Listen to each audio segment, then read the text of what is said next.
You ask Tiger to solve. This deals with linear equations with one unknown. The final result is x equals 11.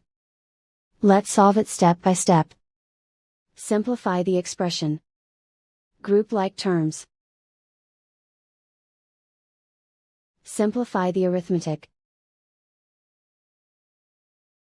Group all constants on the right side of the equation.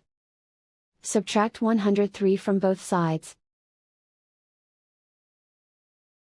Simplify the arithmetic.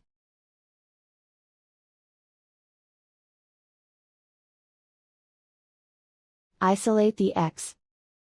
Divide both sides by 7. Simplify the fraction.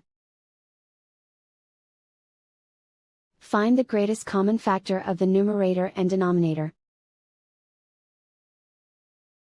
Factor out and cancel the greatest common factor. And so the final result is x equals 11.